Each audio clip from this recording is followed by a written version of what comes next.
Attention gamers. I'd like to start this video out with a message to the Kled mains out there. I know there are only like 4 of you redneck NASCAR driving rooster riding jag-offs, but I just can't wrap my brain around your champ. You eat my poke like it's something you ordered off a menu. Every time I ask Zeus to take a deuce you are there like a cuck conductor. The trades you willingly take in lane make me think I'm about to drop a 30 bomb this game, but then I meet that mechanic. You start hobbling over whipping shotgun rounds at me and I'm not sure whether I should be awing at how cute it is or afraid for my life. 1 minute you are back on your dancing Dalmatian, then the next you are off again. I have you lower than an OnlyFans model's respect for herself, and I'm thinking I'm finally going to drain my blue balls only to somehow overestimate how much damage your little rat with a hat ass takes in its dismounted squirrel form, so you get to keep dancing around like a coke addict in front of me.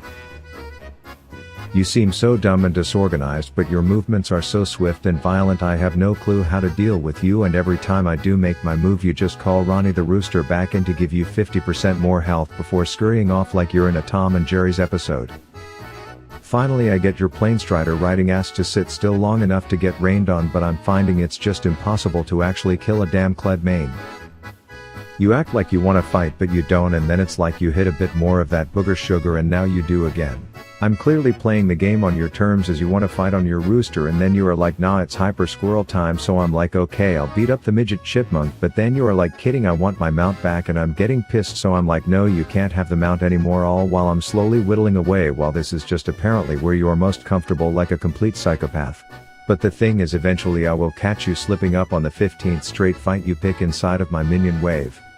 I will scratch you with these toastered bathtub claws until you dismount and keep chasing me like some pent-up aggressive short king, always picking fights with the big kids. But sure enough you love the danger zone because it just means a bit of surprise guess who the fuck is back, and I get to deal with the fact that while cats have 9 lives you and your rooster apparently have 30, but enough is enough, and when I finally get to do this after 13 minutes. I just want to say, eat shit Kled mains. Sincerely, Rav. Anyways, today we are looking at the newest item named after my experience in League of Legends. Turns out taking a specific rune on a specific champ makes it just totally out of control, so today we are taking the bear with this build into the top lane to show how even a hard stuck ADC can absolutely stomp with what is being called the zombie Volibear. Alright, so the way you are supposed to play the early game on this ball of static fluff is to get 5 stacks of your passive, then call Zeus in for a celeb shot that you stun a bitch inside of, but I bust a nut a bit early, so let's just be thankful that I wasn't the biggest dumbass in the lane as he sits through a losing trade like a board certified dipshit. This leaves him one shot forced to suck the biddies of his statue, but the forecast calls for storms and a tomahawk beatdown as I score a surprisingly easy first blood. I come back to lane with a gem of Kindle and immediately offer to remove a large chunk of health from Ronald the Ram, to which he gladly accepts, to which I hit my Casper summoner spell so that I can win this game of dead bitch tag, but he uses his as well. That said, this molten moron has some serious CS FOMO, so he comes back in lane as if he expected me to do literally anything but immediately zap his ass and then come clobber for another kill. Their jungler must have received a rather desperate SOS and comes in, but I quickly realize I'm 2 years older than this particular Obi-Wan, so I choose the stay and learn just how little damage you do to him during yoga time before he also declines to take damage from my ult. It's looking bleak as he starts praying again, but no god is going to stop me from clutching this 1v2 before the footage unfortunately cut out before you could see me finish the clutch. It's now just me and this horned up fat ass who randomly has a blue buff, but I have a level advantage and apparently more functional brain cells than him, so I rain on his parade quite literally, and then I try to cut off his douche dash escape path, which fails, but it doesn't stop me from securing the solo bolo.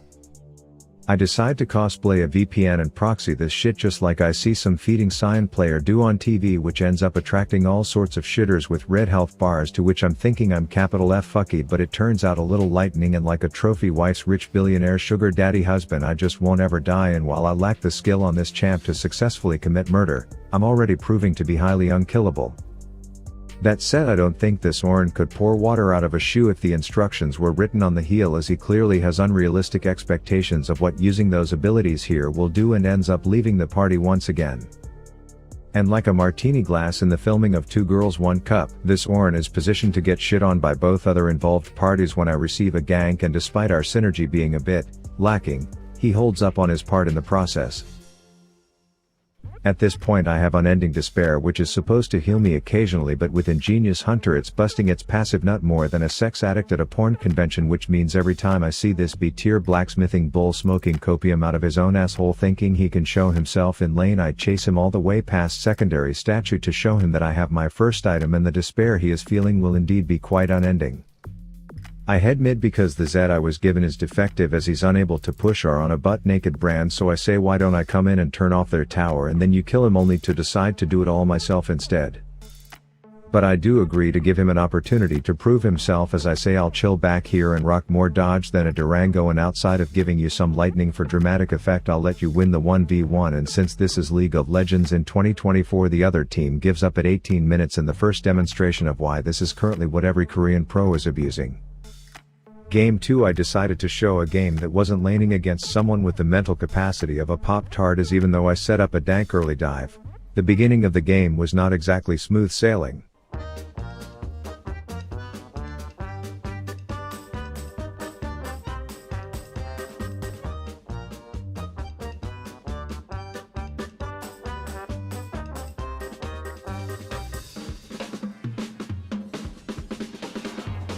But despite the lack of confidence from my tit-licking teammates, I knew I just needed to find the perfect time to Harry Potter Station 9 3/4 my way into a bot lane shrub to play a quick game of surprise bitches double homicide time, which went great if I do say so myself. Then on the way back to my isolated island for more single-player gameplay I ran into a couple of toilet bowl skid marks, so I responsibly disposed of the windshitter before the situation got a bit complicated.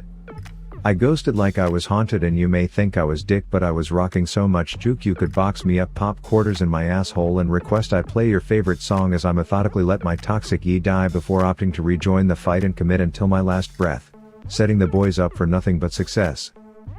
I head back top, and when 2 Chainz showed up I was going to peace out this bitch until I saw him steal my identity, to which I thought no one is gonna get away with being that guy on the internet who is stuck in silver and won't use his real voice in videos, so I decided he's gonna have to learn a lesson even if Lucifer comes in trying to claim his lane back.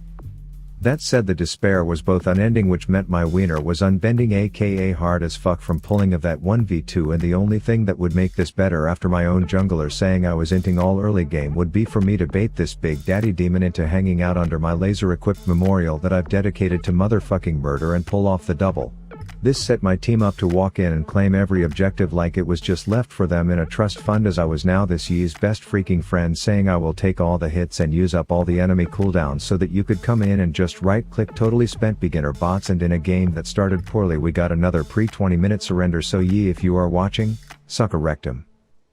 After 2 easy wins I went into game 3 more chipper than a chipmunk flirting with the enemy, only for my jungler to take me up on an offer to be friends, and while I thought this meant the start of a lifelong gank-filled friendship, I was clearly wrong.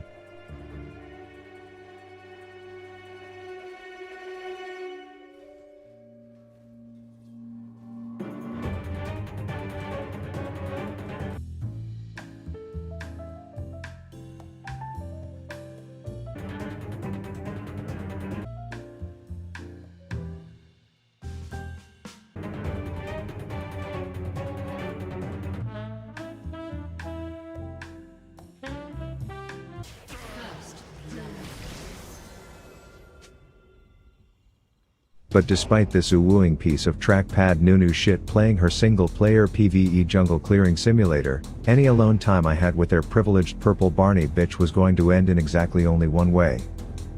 And then, since the enemy team apparently has 2 times the number of top laners, I opted into showing this knight in dying armor that his presence is and never was welcome in my lane as I prepped to fade away with style before fleeing the crime scene.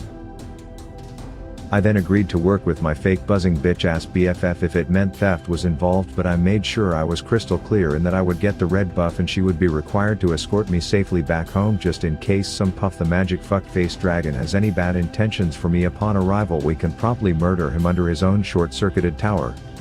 Of course their jungler will join because he's been riding this Cho'Gath's dick all damn day, but I have my item so I will heal enough to survive 7 minutes in heaven, and then thankfully Bumble Boy was still there to help me clean up the mess right after.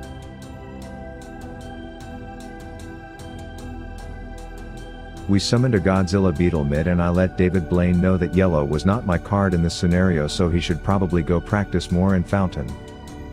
That said, this game quickly turned into one of the games I will think about when I finally pull the plug on playing this shitty game. For starters, I started losing a 1v1 to a champ 3 levels lower than me in jungle. Their team was rotating like a freshly oiled wheel while mine was picking lint out of each other's assholes. I was the designated tank on the team, but the rest of the inting idiots must have had a pack that was strictly against doing damage, as a single Cho'Gath could take down 3 of them before finally pissing off himself. I was trying my best to make plays happen, keep 2012 Tyler 1 from getting too fat and subsequently killing off his pervy support, but the kill count was concerningly unbalanced. They were getting easy dragons. My mid laner was only committing to fights when it meant absolutely nothing good would come out of it. Full AP Nunu was doing as much damage to a mage as a nerf gun would do to an armored tank, and while I couldn't put my finger on why this was going so bad, holding tab held all the answers. In summary, I could have been doing loads better, yes, but then we had a feeding Yeti rider, a mid laner 3 levels behind theirs, a fucking Gnar ADC 0 and 8 by the way, raise your hand if you are surprised, and then a bard support, building on hit AD, so the rule of Summoner's Rift 3 prevailed again. You might be able to have fun twice in a row while playing this game, but Riot will make sure with absolute certainty that it won't be 3 times.